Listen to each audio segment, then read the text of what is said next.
Alright, so welcome to today's talk. Um, I want to talk to you today about something important and something that many of you have emailed me about and written to me about.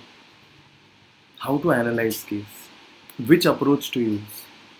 So, first of all, it's very important to understand that there are many different types of approaches available. There is an approach dependent on keynotes that many people from Kolkata use. Many homeopaths use the idea of specifics, mother tinctures. There is the idea of only using the repertory, either Kent repertory. There is also approach where they use only mind rubrics, like the Segal's approach or HHF approach. There is an approach where people use only Bonninghausen or concomitant. There is an approach where people use only kingdoms or themes and miasms. Another approach is where people use only anti-miasmatics. And there is another approach where we use a different out-of-box remedies, sarcodes, Indian drugs like this. So there is repertory, materia medica, there is themes, kingdoms, miasm. What does one do? This is a question.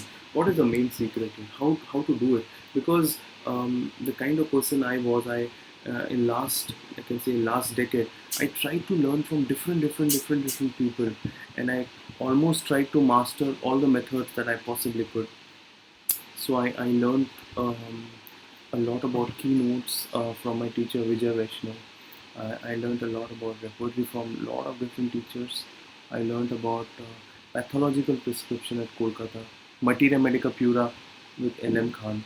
With Dr. Sankaran, I learned about sensation method so much in detail. With Borkar, about pathological factor. I also worked with Nilind Rao, worked on HHF, on mind rubrics only. Then I with anti-miasmatics. So I learned all different art together. So one question often many people ask me, don't you get confused? So I don't believe it's a confusion. It's actually a matter of using it when what is needed, depending on the type of case. So this is what I'm going to talk to you today about. What is the main secret? How to actually use all the tools depending on the situation. Um, so what has Hahnemann spoken? He's spoken the most important thing in 153rd aphorism: striking, singular, uncommon, peculiar. This is the symptom you have to see. Where will you see this? Whichever level the patient is. If the patient gives you a very striking, uncommon, peculiar symptom at a chief complaint, you focus there. If the patient gives you this striking, strange, uncommon, peculiar at a dream level, focus there. If he gives you at a past history, focus there. If in a mind symptom, focus there. In a craving, focus there. So depending on which level it is, focus there. Probe the peculiar, go deeper there. Understand it. And it could be anywhere. The peculiarities could be at any level, even at past history. I had a case where the patient had pneumonia, and after that, the patient developed arthritis, and then he developed something else. I prescribed him pneumococcinum, and his arthritis got better. Perspiration, very peculiar. One patient would get perspiration only yellow with stain in the axilla. I gave laccaninum, single remedy in repertory. So in this way, you have to focus which level is prominent. Approach depends on the type of case. When to use which approach. So how to do it? The first thing is detailed case taking. You have to do a detailed case taking in depth. Go in different areas. जो PET scan होता है, we have a PET scan in allopathy or in modern medicine. We do a scan of different areas of the body, see which area has a tumor, which has what. Similar in case taking, do a PET scan, do the whole case, chief complaint, state of mind, nature, temperament, past history, generalities. PET scan, do a whole scanning. And after doing the scanning, then focus at one area each. Look at what is the exciting factor, what is the modality, what is the concomitant. Especially I have seen exciting factor to be very prominent. In most autoimmune cases, in most hormonal cases, in most even pathological cases, there has to be a strong exciting factor.